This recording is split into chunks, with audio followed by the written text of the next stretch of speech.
할렐루야, 반갑습니다. 오늘 말씀 제목은 하나님의 작품은 대작이다. 하나님의 작품은 망하는 법이 없다입니다. 전화위복이라는 말이 있습니다. 재앙이 오히려 복이 된다라는 이야기입니다. 1991년에 일본 아오모리 현에 엄청난 태풍이 왔습니다. 농부들이 애써 가꾼 사과밭이 쑥대밭이 되었습니다. 90%의 사과가 다 떨어지고 10% 사과만이 남게 되었습니다. 이걸 팔아봐야 아무런 돈이 되지 않으니 농부들은 다 낙심했습니다.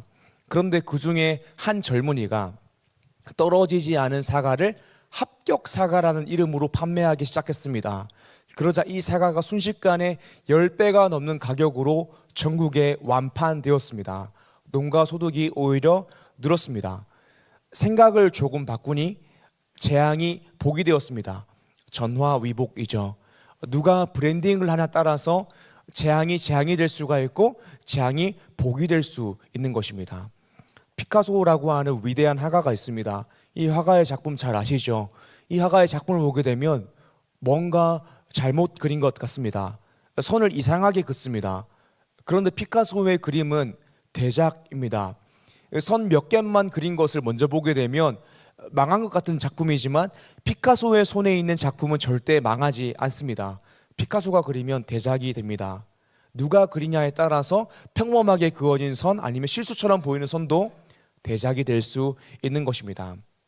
사랑하는 여러분, 오늘 말씀 제목은 하나님의 작품은 대작이다. 하나님의 작품은 망하는 법이 없다입니다. 사랑하는 여러분, 우리 인생을 그려나가시는 분이 누구십니까? 물론 우리가 우리 인생을 그려나가야 합니다. 맞는 말입니다. 하지만 궁극적으로 우리 인생을 그려나가시는 분은 내가 아니라 하나님이십니다. 우리 인생 가운데 그려진 선들 잘못 그어진 것처럼 보일 때가 있습니다. 그런데 그 선이 하나님의 손 위에 있으면 우리 인생은 망하는 법이 없습니다. 왜냐하면 하나님의 작품은 대작이기 때문입니다. 살다 보면 실수할 때가 있습니다. 내 인생에 문제가 많고 망한 것 같을 때가 있습니다. 그러나 우리 인생을 그려나가시는 분은 하나님이시기 때문에 이 작품이 완성된 이후에 지금 잘못 그어진 것처럼 보이는 선들, 평범한 선들, 문제와 실수, 하나님은 그것을 사용하셔서 우리 인생을 대작으로 만드실 것입니다. 사랑하는 여러분, 오늘 말씀을 통하여서 우리의 실수에도 불구하고 우리 인생을 대작으로 그려나가시는 하나님의 역사를 나누길 원합니다. 오늘 말씀을 통하여서 위로받고 은혜받아 은혜 위에 서서 말씀대로 살아가는 리조의 청년 한 사람 한 사람 되기를 주님의 이름으로 축복합니다. 오늘 말씀 첫 번째입니다. 하나님은 어떻게 우리 인생을 대작으로 그리시는가? 첫 번째로는 우리의 실수를 선하게 사용하심으로 대작을 그리신다는 것입니다. 우리는 인생을 살다 보면 실수합니다. 그리고 그 실수에 대한 책임을 늘 져야 합니다.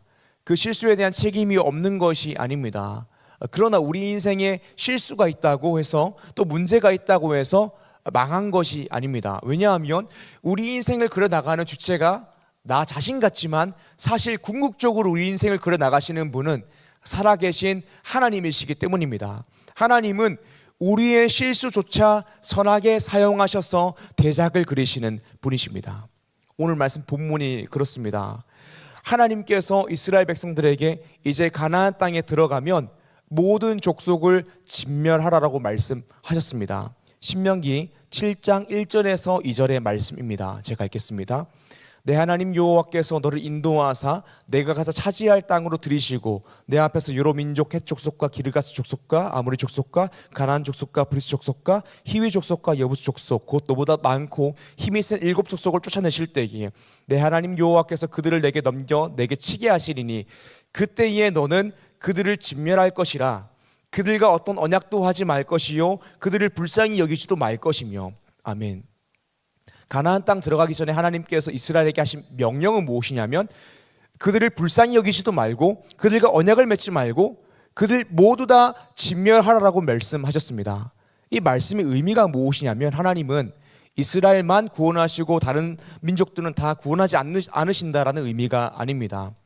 하나님께서 가나안 땅에 살고 있는 모든 민족을 진멸하라라고 하시는 말씀의 의미는 두 가지입니다. 첫 번째로는 우상 숭배로 이 땅을 더럽힌 가나안 족속들을 향한 심판의 의미가 있습니다. 두 번째로는 이스라엘의 연약함 때문이었습니다. 당시 가나안 땅에 살고 있었던 그 족속들은 우상 숭배 문화의 극치를 달리고 있었습니다.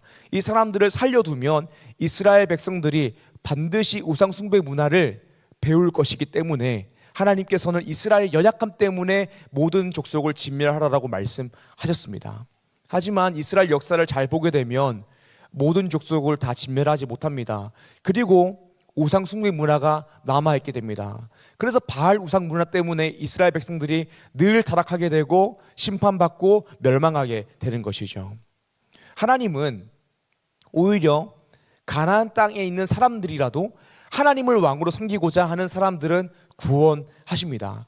여리고성에 살고 있었던 기색 라합도 가나안 족속 사람 중에 한 사람입니다.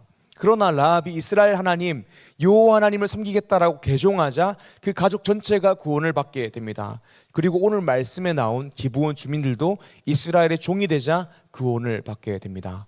사랑하는 여러분, 누구든지 성령 안에서 예수 그리스도를 믿으면 하나님은 그를 구원하십니다. 그리고 그 구원을 취소하지 않으십니다. 끝까지 우리의 믿음을 보존하사 견디고 인내하게 하셔서 끝날에는 우리를 영화롭게 만드십니다.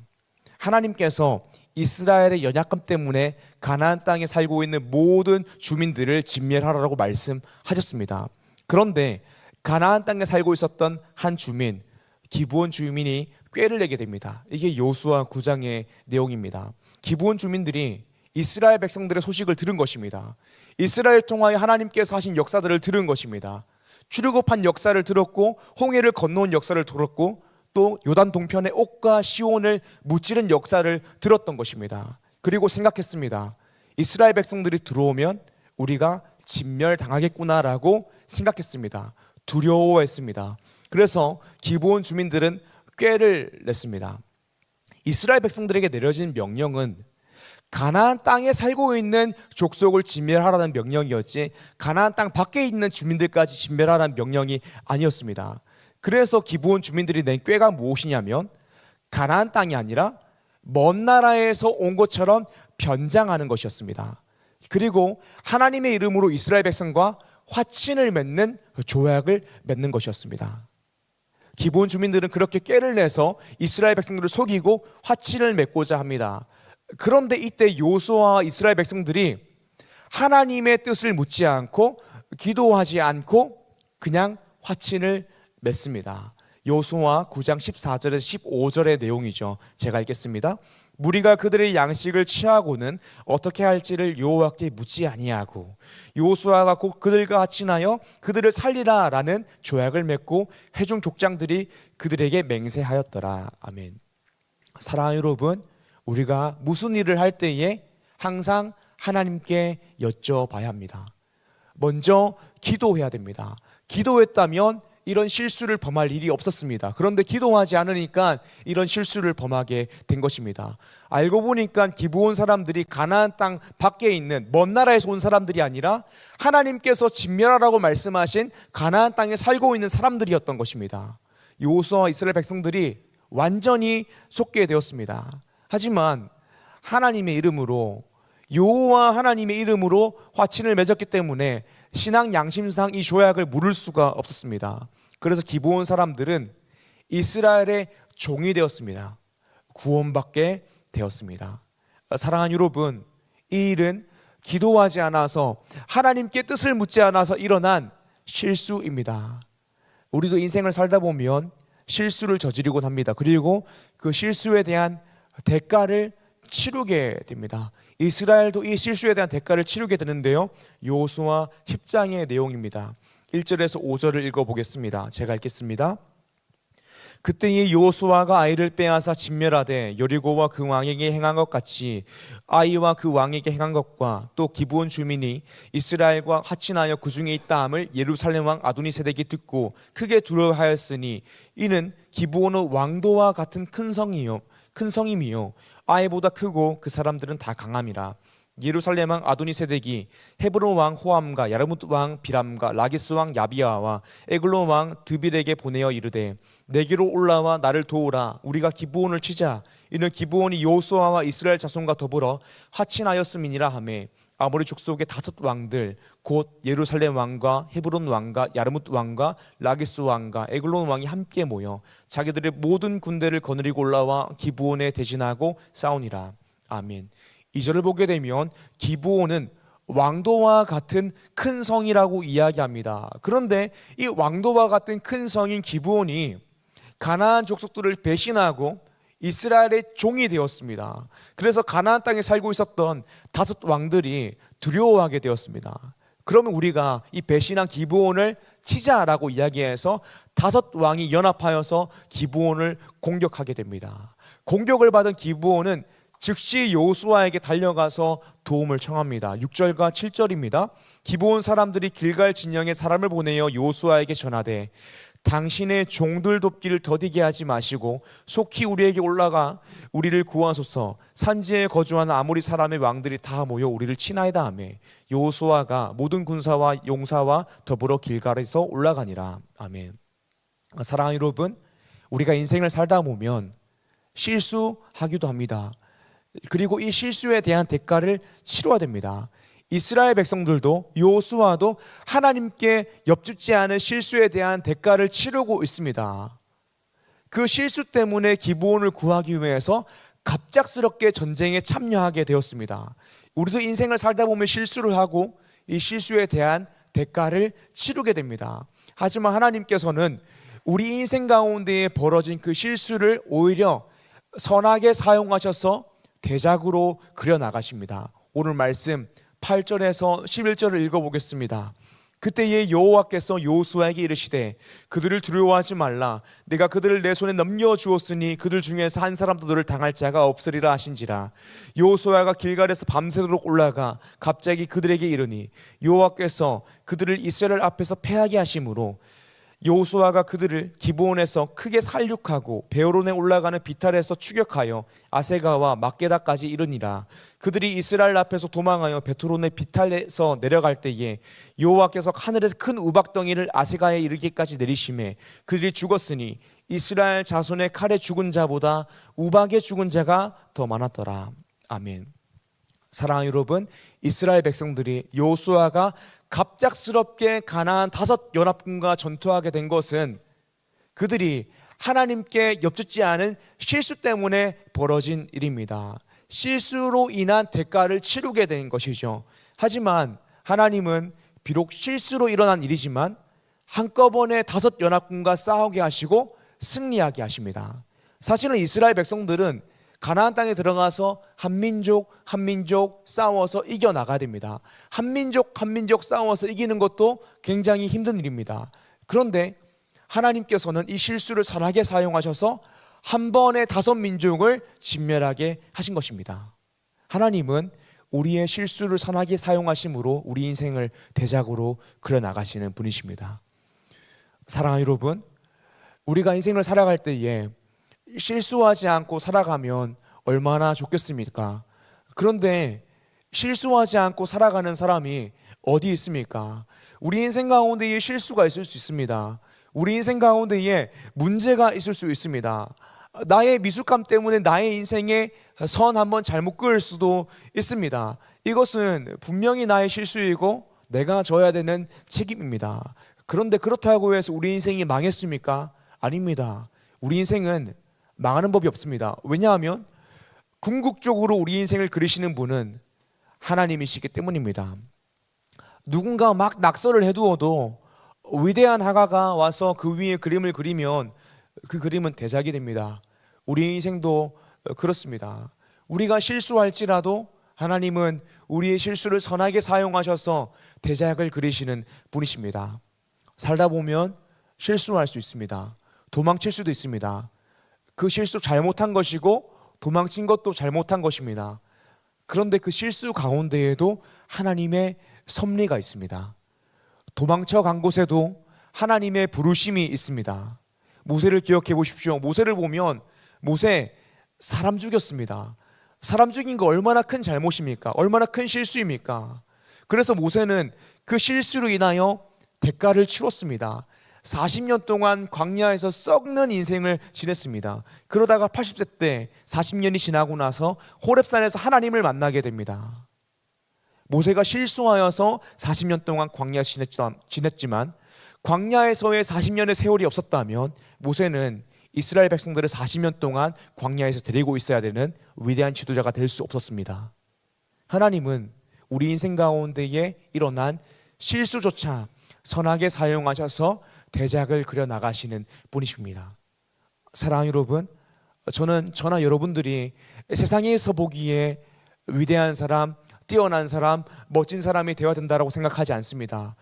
물론 위대한 사람, 뛰어난 사람, 멋진 사람이 되면 너무 좋죠. 그리고 그렇게 기도하고 있습니다. 그런데 우리가 오늘 말씀 위에 서서 무엇보다 중요한 것이 무엇이냐면 우리 인생을 아름답게 그려나가시는 분은 하나님이시고 우리는 그 하나님을 믿어야 된다라는 사실입니다. 사랑하는 여러분, 인과응보의 세계관에서 탈출하여서 은혜의 세계관으로 들어오십시오. 인과응보의 세계관에서 신앙생활하면 늘 두려움과 공포가 가득하지만 은혜의 세계관에서 신앙생활하게 되면 기쁨과 감사가 넘치게 됩니다. 하나님의 주권과 은혜를 강조한다고 우리 인생에 아무런 책임이 없는 것이 아닙니다. 다만 은혜의 세계관 안에서 우리가 신앙생활하게 되면 은혜에 힘입어서 말씀대로 살아가게 되는 것입니다. 은혜에 감격하여서 인생을 더 열심히 살아가게 되는 것입니다. 이것이 오늘 말씀 첫 번째입니다. 하나님은 어떻게 우리 인생을 대작으로 그려나가시는가? 첫 번째로는 우리의 실수를 선하게 사용하심으로 대작을 그리십니다. 오늘 말씀 두 번째로는 하나님은 어떻게 우리 인생을 대작으로 그리시는가? 두 번째로는 초자연적인 능력으로 우리 인생을 구원하십니다. 우리가 구원받게 되는 구원의 서정을 보게 되면 우리가 구원받을 때에 내가 예수님을 믿기로 선택해서 구원받는 것이 아닙니다. 그러니까 그 누구도 우리 마음 가운데에 내가 예수님을 믿어야지라는 의지가 있어서 예수님을 선택할 수 있고 구원받을 수 있는 것이 아닙니다. 우리 마음 가운데에 신앙이 생기기 전에 어떤 단계가 있냐면 부르심이 있습니다. 우리 마음 가운데에 회심하고자 하는 마음이 생기기 전에 어떤 단계가 있냐면 부르심이 있습니다. 이것이 무엇이냐면 우리 안에 신앙이 원래는 없었는데 하나님께서 영원전에 우리를 선택하셔서 하나님이 정하신 때에 하나님이 정하신 때에 우리를 불러주셨다라는 것입니다. 성령님께서 우리를 효과적으로 불러주셔서 그리스도의 구속이 우리에게 적용되고 다시 태어나고 신앙이 생기고 회심하고 의롭다 칭함을 받고 하나님의 자녀가 되는 것입니다. 구원 자체가 우리의 공로가 하나도 없는 하나님의 은혜입니다. 왜냐하면 우리가 예수 믿기로 선택한 것이 아니라 하나님께서 우리를 먼저 불러주셨기 때문입니다. 그런데 우리 인생도 똑같습니다. 우리 인생도 우리의 공로가 하나도 없습니다. 온전히 하나님의 은혜입니다. 하나님은 우리 인생이 위기의 순간에 있을 때에 말로 설명할 수 없는 방법으로 우리를 구원하십니다. 우리를 이끌어 가십니다. 오늘 말씀 본문에서 여호수아와 이스라엘 백성이 가나안 5연합군과의 전투에서 승리한 방법이 바로 은혜이죠. 말로 설명할 수 없는 방법들이 일어나게 됩니다. 여호수아 10장 11절에서 14절의 말씀인데요, 제가 읽겠습니다. 그들이 이스라엘 앞에서 도망하여 베토론의 비탈에서 내려갈 때에 여호와께서 하늘에서 큰 우박덩이를 아세가에 이르기까지 내리심에 그들이 죽었으니 이스라엘 자손의 칼에 죽은 자보다 우박에 죽은 자가 더 많았더라. 여호와께서 아모리 사람을 이스라엘 자손에게 넘겨주시던 날에 여호수아가 여호와께 아뢰어 이스라엘의 목전에서 이르되 태양아 너는 기브온 위에 머무르라. 달아 너도 아얄론 골짜기에서 그리할지어다 하며 태양이 머물고 달이 멈추기를 백성이 그 대적에게 원수를 갚기까지 하였느니라. 야살의 책에 태양의 중천에 머물러서 거의 종일토록 속히 내려가지 아니하였다라고 기록되지 아니하였느냐. 여호와께서 사람의 목소리를 들으신 이 같은 날은 전에도 없었고 후에도 없었나니 이는 여호와께서 이스라엘을 위하여 싸우셨음이니라. 아멘. 오늘 말씀 본문에서 이스라엘 백성들이 가나안 5연합군과 하게 된 전투는 이스라엘의 실수로 인하여 참가하게 된 전쟁입니다. 이스라엘 실수로 인하여 참가하긴 전쟁이지만 사실 오늘 말씀을 통하여 이스라엘 백성들은 하나님의 은혜의 역사를 경험하게 되었습니다. 전투를 하는데 하늘에서 우박이 내렸습니다. 근데 그 우박이 이스라엘 백성들의 머리 위에는 떨어지지 않고 가나안 연합군의 머리 위에만 떨어져서 칼에 맞아 죽은 사람보다 우박에 맞아 죽은 사람들이 더 많다라고 말씀에 나와 있습니다. 고대의 전투에는요, 조명탄이 없었습니다. 해가 떨어지면 전투를 끝내야 됩니다. 그러니까 해가 떨어지기 전에 전투를 이겨야 되는 것입니다. 그래서 해가 떨어지면 전투하기가 힘든 것이죠. 그런데 요수아가 하나님께 아뢰어 해야 멈춰라, 달아 멈춰라 라고 하니 해가 멈춰서 모든 적군들을 멸할 수 있었습니다. 하나님의 은혜 안에서 이 전투가 끝나게 된 것입니다. 사랑하는 여러분, 비록 이 전투가 실수에 대한 책임으로 전쟁에 참여했지만 그 가운데에 말로 설명할 수 없는 초자연적인 하나님의 역사가 있었습니다. 사랑하는 여러분, 우리 인생도 그렇습니다. 우리는 입만 열면 실수합니다. 눈만 뜨면 실수합니다. 움직이기만 해도 실수합니다. 하지만 하나님은 늘 초자연적인 역사로 은혜로서 우리를 구원하십니다.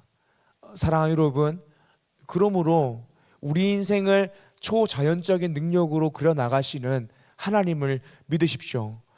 우리 인생 가운데에 여러 가지 문제가 있을 수 있습니다.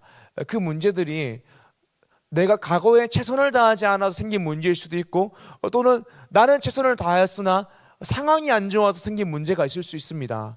상관없습니다. 하나님을 믿고 의지하고 최선을 다해 살아가십시오. 우리 인생 가운데 그 벌어진 문제들이 내 눈으로 볼 때 굉장히 크지 않습니까? 그런데 다른 사람들이 보면요, 그렇게 커 보이지 않습니다. 왜냐하면 다른 사람들이 볼 때는 조금 더 객관적으로 볼 수 있거든요. 그런데 우리 인생 가운데 벌어진 문제를 하나님의 관점에서 보면 문제도 아닙니다. 그건 굉장히 작은 문제가 됩니다. 우리가 우주에 나가기 위해서 최선을 다하지 않습니까? 천문학적인 비용을 들이고 있습니다. 미국의 나사나 일론 머스크의 스페이스X를 보십시오. 우주를 탐구하기 위해서 천문학적인 금액을 사용하고 있습니다. 그러니까 우주 탐구하는 것을 인류의 위대한 과제로 우리가 생각하고 있습니다. 굉장히 커다란 일이죠. 그런데 하나님의 관점에서 우주를 보게 되면 우주는 그냥 피조물입니다. 작은 일입니다. 하나님은 우박을 내리십니다. 하나님은 해와 달을 운행하시고 이 모든 우주를 운행하시고 멈추시기도 하시는 분이십니다. 그런 하나님께서 우리 인생을 바라보실 때에 어떻게 바라보시겠습니까? 그런 하나님께서 우리 인생 가운데에 나타난 문제, 실수를 바라보실 때에 어떻게 바라보시겠습니까? 하나님은 하실 수 있는 분입니다. 불가능이 없으신 분입니다. 사랑하는 여러분, 우리 가운데 혹시 지난날의 실수 때문에, 내 인생의 문제 때문에 죽고 싶은 마음을 가지고 있는 청년들이 있을 수 있습니다. 절대 죽지 마십시오. 하나님을 믿으십시오. 내가 실수해도, 내 인생에 문제가 많아도 하나님은 그 실수를 사용하셔서, 그 문제를 사용하셔서 나의 인생을 아름답게 그려나가실 것이라는 믿음을 가지십시오. 하나님은 우리 인생을 대작으로 그려나가실 분이십니다. 그리고 하나님의 작품은 망하는 법이 없습니다. 그분을 믿으십시오. 우리는 신앙생활을 할 때 이 인과응보의 세계관에서 벗어나야 됩니다. 내가 잘못했으니 벌을 받고, 맞는 얘기죠. 하지만 은혜의 세계관으로 들어가야 됩니다. 인과응보의 세계관에서 신앙생활을 하면 늘 공포와 두려움이 가득합니다. 하지만 은혜의 세계관에서 신앙생활을 하게 되면 평안과 안식이 가득합니다. 기쁨과 감사가 터져나오게 됩니다. 사랑하는 여러분, 신앙생활에서 가장 안 좋은 것이 무엇이냐면, 가장 나쁜 것이 무엇이냐면 독선적인 태도입니다. 정죄하는 것입니다. 독선적인 태도, 정죄하는 것이 나오는 이유가 무엇이냐면, 하나님을 바라볼 때에, 신앙을 바라볼 때에, 나를 바라볼 때에, 세상을 바라볼 때에 인과응보 세계관으로 바라보기 때문입니다. 우리는 인과응보 세계관에서 벗어나서 은혜의 세계관으로 들어가야 합니다. 이스라엘 역사를 기억하여 보십시오. 이스라엘이 했던 그 실수들을 보게 되면 이 땅에서 사라져야 되는 나라입니다. 하지만 이스라엘은 늘 구원받았습니다. 실수했습니다. 심판받았습니다. 하지만 하나님은 그 실수를 사용하셨습니다. 심판받을 때에도 회복이 약속되었고, 결국 하나님은 다윗의 집을 통하여 예수 그리스도를 보내셔서 모든 민족을 구원하는 복의 통로로 이스라엘을 사용하셨습니다. 복 받는 것 은혜입니다. 복의 통로가 되는 것도 은혜입니다. 그러므로 우리는 은혜의 세계관 안에서 하나님을 바라보고 나를 바라보고 세상을 바라봐야 합니다. 하나님의 은혜 안에서 우리가 세상을 바라보게 되면 내가 사랑받았기 때문에 사랑할 수밖에 없습니다. 내가 은혜를 받았기 때문에 은혜를 베풀 수밖에 없습니다. 내가 용납받은 죄인이기 때문에 다른 사람을 용납할 수밖에 없습니다. 은혜의 세계관으로 하나님을 바라보면 감격할 수밖에 없습니다. 내가 이만큼 신앙생활 했으니 이런 일들이 일어나면 안 되죠라고 이야기하는 것이 아니라, 벌레 같은 나, 죽을 수밖에 없는 죄인을 구원하신 하나님의 은혜에 감격하여서 예배할 수밖에 없고, 찬양할 수밖에 없고, 전도할 수밖에 없고, 선교할 수밖에 없고, 하나님의 교회를 섬길 수밖에 없는 것입니다. 우리 청년 공동체 이름이 리조이스인데요, 우리 청년 공동체 이름이 리조이스인 이유가 여기에 있습니다. 은혜의 세계관 안에서 신앙생활을 하는 것입니다.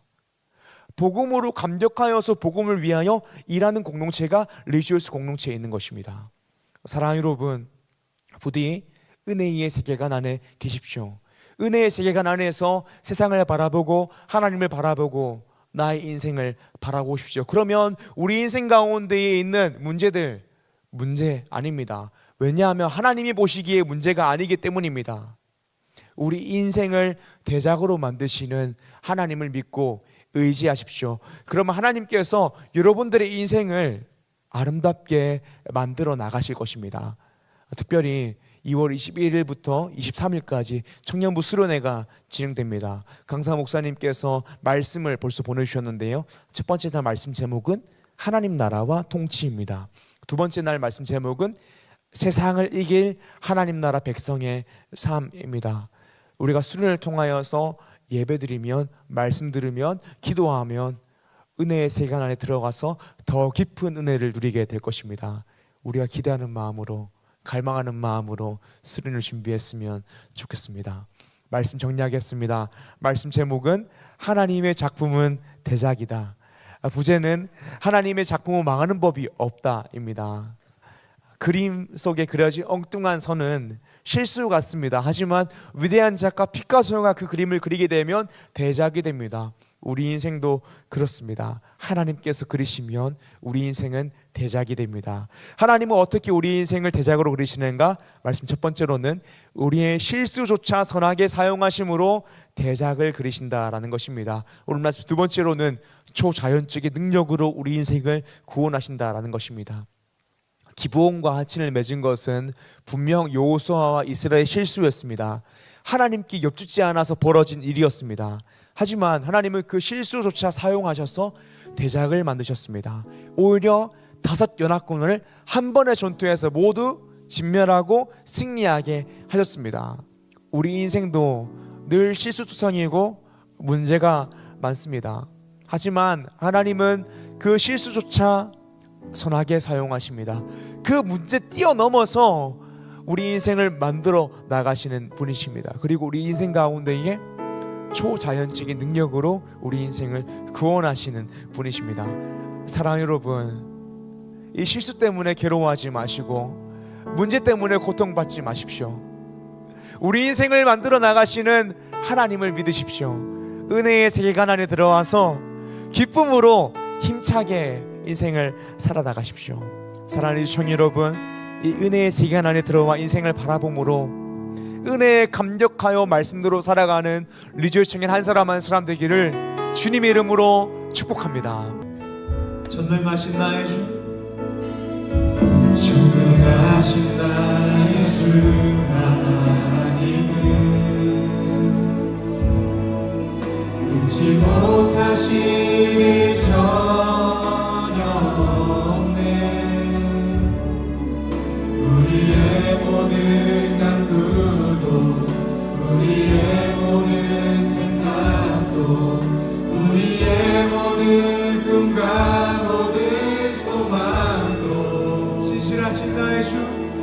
진실하신 나의 주 하나님, 우리의 모든 괴로움 바꿀 수 있네.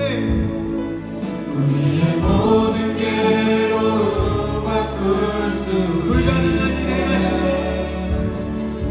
불가능한 일에 죽은 자를 하시고 일으키시니 죽은 자를 일으키시니 그를 이긴 자 아무도 주의 말씀을 의지하여. 아멘. 주의 말씀을 지하여 깊은 곳에 금을 던져 오늘 그가 놀라운 일을 이루시는 것 보라. 주의 말씀을 지하여 믿음으로 금을 던져 믿는 자에게 능치 못함 전능하신 나의 주 하나님은 전능하신 나의 주 하나님은 주님을 신뢰함으로 고백합시다. 능치 못하신 일 전혀 없네. 우리의 모든 간구도 우리의 모든 생각도 우리의 모든 꿈과 모든 소망도 진실하신 나의 주. 진실하신 나의 주 하나님은 우리의 모든 괴로움 바꿀 수 있네. 불가능한 일 행하시고 죽은 자를 일으키시니 그를 이길 자 아무도 주의 말씀을 지하여. 주의 말씀을 지하여 깊은 곳에 금을 던져 오늘 그가 놀라운 일을 이루시는 것 보라. 주의 말씀을 지하여 믿음으로 금을 던져 믿는 자에게 능치 주의 말씀을 지하여 주의 말씀을 지하여 깊은 곳에 금을 던져 오늘 그가 놀라운 일을 이루시는 것 보라.